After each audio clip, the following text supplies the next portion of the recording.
अपने पहले टॉपिक की तरफ बढ़ते हैं। सबसे पहले आपको बताएंगे कि पाकिस्तान की सियासत में तब्दीली की बाज़गश्त कोई नई बात नहीं है, मगर जब ये बाज़गश्त खैबर पख्तूनख्वा जैसे हसास सूबे से उभरे और मौलाना फजल रहमान जैसे मंझे हुए सियासतदान की जुबान से हो तो यकीनन इसका वजन और मकसद दोनों गैर मामूली होते हैं। हालिया बयान में मौलाना ने कहा है कि खैबर पख्तूनख्वा में तब्दीली आनी चाहिए, लेकिन चूंकि तहरीक इंसाफ इस वक्त अक्सरियती पार्टी है, इसलिए ये तब्दीली इनके अंदर से ही आए तो बेहतर होगा। उनका इशारा शायद इस तरफ था कि PTI की क़यादत में अदम एतमाद की फिजा खुद इनके कैंप में मौजूद है, जिसे तहरीक दी जा सकती है, जबकि दूसरी तरफ मखसूस नशस्तों के बाद KP असम्बली में अपोजिशन जमातों की पोजीशन भी बेहतर हुई है। क्या इन मखसूस नशस्तों से सेनेट इंतखाबात पर ही असर पड़ेगा या इन हाउस तब्दीली भी आ सकती है? मौलाना फजल रहमान ने सूबाई हुकूमत को न सिर्फ भत्ता देने वाली हुकूमत करार दिया, बल्कि ये इंकशाफ भी किया है कि बाज़ इलाकों में अमन व अमान का ये आलम है कि वहाँ जाने के लिए मुसल्लह गिरोहों को महाना रकूम दी जाती है। खास तौर पर डेरा इस्माइल खान जैसे इलाकों में सिक्योरिटी की ये सूरत हाल इंतहाई तशवीशनाक है। उन्होंने ये भी कहा है कि अवाम की जिंदगियां गैर महफूज हैं और शहरी घर से निकलने से पहले 100 बार सोचते हैं। उनका ये मौक़िफ़ है कि अगर अपोजिशन जमातें अमन व अमान पर बात करना चाहती हैं तो वो तैयार हैं। दरअसल सियासी कशमकश को मुज़ाकराती रास्ता देने का एक इशारा है। इमरान खान की रिहाई के हवाले से मौलाना का कहना था कि सियासतदानों की तहरीकें किसी एक फ़र्द की रिहाई के लिए नहीं बल्कि वसीतर अवामी मकासद के लिए होती हैं। जेलों से निकल कर अक्सर सियासतदान समझौते कर लेते हैं जो इनके बकौल असल मकसद को धुंधला देते हैं, जबकि दूसरी जानिब वज़ीर आला खैबर पख्तूनख्वा अली अमीन गंडापुर ने मौलाना के बयानात को मुस्तरद करते हुए मशवरा दिया है कि खैबर पख्तूनख्वा में तब्दीली लाने से पहले मौलाना को खुद अपने अंदर तब्दीली लानी चाहिए। उन्होंने दावा किया कि मौलाना का मैंडेट जाली है। उनके बेशतर MNAs और MPs फॉर्म 47 की पैदावार हैं और अवाम ने इन्हें मुस्तरद कर दिया है। खैबर पख्तूनख्वा जैसे हसास और शोरिश ज़दा सूबे में अमन व अमान का मसला सिर्फ सियासी पॉइंट स्कोरिंग का नहीं बल्कि अवामी बका का मामला है। अगर वाकई भत्ते दिए जा रहे हैं और शहरी खुद को गैर महफूज महसूस कर रहे हैं तो ये इल्ज़ाम नहीं बल्कि अलमिया है। मौलाना के दावे हों या वज़ीर आला के जवाबी हमले, दोनों की संजीदगी तभी साबित होगी जब बात सिर्फ इल्ज़ामात से निकलकर अमल और शफाफियत तक पहुंचेगी। हमारे साथ पैनल में साथ देंगे जैगम खान, शहजाद चौधरी, रजा रूमी, इफ्तिखार अहमद साहिब। सवाल हम अपने पैनल के सामने ये रखेंगे कि मौलाना की PTI के अंदर से तब्दीली की ख्वाहिश, एक भी मेंबर ज्यादा हुआ तो तहरीक लेकर आएंगे। गवर्नर KP का ये बयान, क्या KP में सियासी चिंगारी भड़कने को है या ख्वाहिश सिर्फ ख्वाहिश रह जाएगी? शहजाद साहब, क्या मौलाना का असल हदफ KP का तख्ता उलटना है या हम ये समझे कि इमरान खान के बगैर यानी -1 PTI को नए धारे में डालना?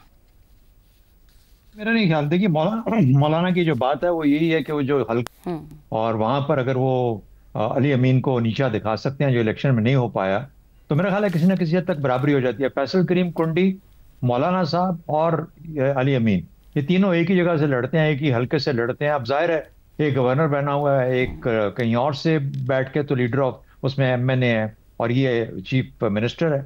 और ये याद रखें कि पिछले PDM के दौर में इनके अपने मौलाना के बहुत सारे रिश्तेदार और इनके वो क्या कहते हैं, इनके जो रिश्तेदार एक गवर्नर के तौर पे और उसके बाद बाकी भी बड़ जगहों पे बैठे हुए थे लोग। और वो जाहिर है कि जब हटी हुकूमतें और इनकी बारी आ गई, अली अमीन की किस भी तरीके से आई, तो जाहिर है एक शिकायत तो पैदा होती है। फिर हल्के के अंदर भी जिस किस्म ने कहा कि अगर बिरयानी की खुशबू घर से आ रही हो या तिक्कों की, तो फिर ना इनके यहाँ से ना आ रही हो। लेकिन ये बात छोटी है, कमजोर दलील है।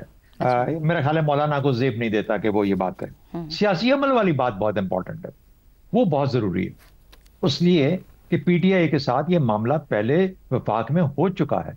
और अगर जाहिरी तौर पर भी एक सियासी अमल के तौर पे बात सामने आती है, यानी कुछ लोग मिल जाते हैं, कुछ लोग को तोड़ा जाता है, फिर वो मिल मिला के एक ऑपोजिशन जो एक वोट से भी ज्यादा बनती है, तो फिर तो एक सियासी अमल के तौर पे वोट ऑफ नो कॉन्फिडेंस लाया जा सकता है ना। उसमें तो कोई इसी तरीके से PTI के इमरान खान की गवर्नमेंट को भी हटाया गया था। क्या वो अच्छा हुआ, गलत हुआ, ये तो हमें नहीं पता। अब हम नताइज देख रहे हैं उसके, और नताइज के through we are living through those नताइज। अच्छे हैं बुरे हैं इसके ऊपर बहस नहीं है, लेकिन इसी किस्म की चीज वहां पे होगी। फिर बड़ा एक अच्छा नुक्ता बताया जैगम साहब ने कि अगर ऐसा होता है तो फिर वहां की जो आवाम जो कि प्रेडोमिनेंटली PTI की सपोर्टर है, वो किस तरीके से रिएक्ट करेगी, वो क्या करेगी, उसका रवैया क्या होगा। फिर मौलाना को एक और चीज है 27वीं तरमीम की जिसका बहुत ज्यादा जिक्र हो रहा है। क्या ये तो नहीं कि मौलाना साहब से ये कोई कहा गया था कि आपको एलिवेट करेंगे, अगर आपको यहाँ पे नहीं है तो कहीं और जगह, और वहां पे जगह ना बन पा रही हो तो फिर उनको सूबे के अंदर कोई जगह क्रिएट करने की, ये एक वैसी मफरूजा है जो मेरे दिमाग में आता है कि शायद अगर 27वीं तरमीम आई तो उसके साथ फिर ये चीजें भी शामिल हो सकती हैं। फाइनली ये बात कि क्या जिस किस्म का सियासी ठहराव आज हमें नजर आता है, ठहराव से मुराद स्टेबिलिटी नहीं है जी। लेकिन एक ऐसी सिचुएशन है जो स्टेटस को समझ लीजिए, अच्छा। जिसमें अभी बहुत सारे लोगों को शिकायतें हैं लेकिन बस चुप करके सारे अपना काम कर रहे हैं जहां जहां बैठे। वहां पे इतनी बड़ी हलचल बनाने की और एक सियासी थरथली मचाने की क्या जरूरत होगी? किसको फायदा होगा? कम से कम इस सियासी निजाम को तो फायदा नहीं होगा, इस निजाम को तो फायदा नहीं होगा। आप एक सूबे के अंदर इतनी बड़ी तब्दीली ले आएंगे, लोगों का रिएक्शन पता नहीं क्या होगा, वहां के वो कैसे सूबा सेटल भी हो पाएगा या नहीं, मतलब ये वो क्वेश्चंस हैं जो कि अनआंसर्ड हैं। जी। तो वो कहते हैं कि known evil is better than an unknown angel, या whatever expectation you have. तो ये चीजें देखनी पड़ती हैं। एक और चीज है, अगर यहाँ पे पीपल्स पार्टी की गवर्नमेंट किसी तरीके से मिल मिला के तब्दीली आती है, मौलाना को शायद ना मिले, किसी पीपल्स पार्टी वाले आगे निकल जाएं, वो बलूचिस्तान में भी आगे निकले हैं, 3 सूबों में पाकिस्तान पीपल्स पार्टी की गवर्नमेंट अगर बन जाती है, मफरूजे है ना, मफरूजों पे बात कर रहे हैं ना, तो पीपल्स पार्टी गवर्नमेंट बन जाती है तो फिर किसी और तब्दीली का भी पेशखामा हो सकती है। सही। तो ये भी सोचना पड़ेगा कि मिड टर्म में एक और आप कुछ और तब्दीली ले आए। सही। तो ये ऐसी चीजें हैं। एक फाइनल मुझे इजाजत दीजिएगा, ये गैलप का हम बहुत बात कर रहे हैं 2-3 दिनों से।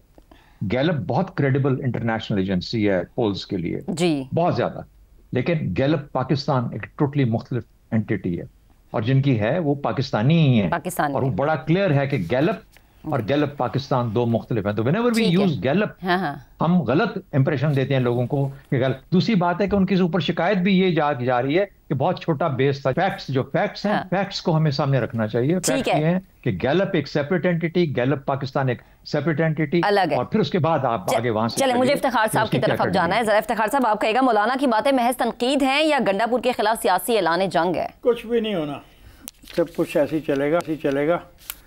मौलाना ने चैलेंज किया तो अली अमीन गंडापुर के भाई ने जवाब दे दिया कि मौलाना इतनी दफ़ा तो आपने शिकस्त खाई है हमारे हाथों, फिर ये शौक पूरा कर ले, कुछ भी नहीं होगा। I don't think anything is going to happen over there.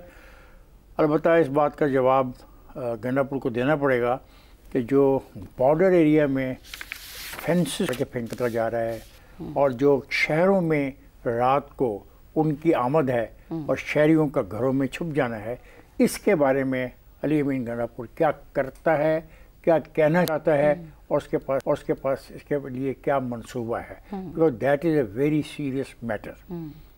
और ये हकीकत पर मबनी बात है। ये मौलाना साहब भी कहते हैं, ये वहाँ का गवर्नर भी मानता है, ये अली अमीन के बारे में ये भी कहा गया कि ख़ुद भी भत्ता देता है। मेरे नज़दीक ये ज़्यादा अहम चीज़ है। वहाँ पर तब्दीली नहीं आ सकती क्योंकि PTI के पास बहुत ज़्यादा हैवी मैंडेट है। तो ये कोई 1-2 सीटों की बात नहीं है कि आपका सवाल है ना कि मौलाना PTI के अंदर से तब्दीली की ख्वाहिश रखते हैं, लेकिन तो पॉसिबल तब है ना कि उनके पास तो ये तोड़ने के पास इनके पास सलाहियत हो जो उनके पास नहीं है। इतने साल से तो नहीं आई। आपका अगला एक भी मेंबर ज़्यादा हुआ, वो एक मेंबर ज़्यादा नहीं हो सकता। जो काउंट कर लो, ये औरतों की सीटें वीटों का भी फैसला हो जाए, फिर भी एक मेंबर आपके पास मौलाना साहब ज़्यादा नहीं हो सकता। गवर्नर ने कहा है ना इफ्तिखार साहब, हमने नहीं कहा। नहीं तो किसी, मैं आपसे नहीं कह रहा, आप गवर्नर को कह रहे हैं। आपके सवाल को जवाब दे रहा हूँ। अगर आपको पसंद है नहीं पसंद है तो आपकी मर्जी है, क्योंकि मैं तो सवाल के हद तक अपने आप को महदूद रखने की कोशिश करता हूँ हर प्रोग्राम में। किसी दिन मैं भी सवालों से बाहर जाके बड़ी अच्छी तहकीक करूँगा, फिर वो ठीक रहेगा। क्या KPK में सियासी चिंगारी भड़कने को है? सियासी चिंगारी एज सच उन लोगों की ख्वाहिशात पर के मुताबिक फिल वक्त भड़कने को नहीं है। अलबत्ता एक झगड़ा ज़रूर जन्म लेने वाला है। ये जो औरतों की सीटों का मसला है, जो ये सीटें देने का मसला है, इस पर गालिबन तलखी बढ़ेगी। और अब कुछ मामला तो टॉस तक चला गया है between the Peoples Party and the PTI। कुछ मामला ऐसे हैं, तो मैं नहीं समझता कि फौरी तौर पे खैबर पख्तूनख्वा में अली अमीन गंडापुर की हुकूमत को ये ख़तरा है कि उसका एक वोट कम होगा और एक वोट की बिना पर उसको निकाल दिया जाएगा। ऐसा मुझे नज़र नहीं आता। कम से कम जो मेरे पास फिगर्स हैं वो तो ये बताते हैं। सही है, ठीक है इफ्तिखार साहब, आपने अगर इन हाउस पीटीआई में तब्दीली आ भी जाती है खैबर पख्तूनख्वा में, तो फिर सवाल ये भी जन्म लेता है कि क्या ये तब्दीली अवाम का नसीब तब्दील कर सकेगी या नहीं।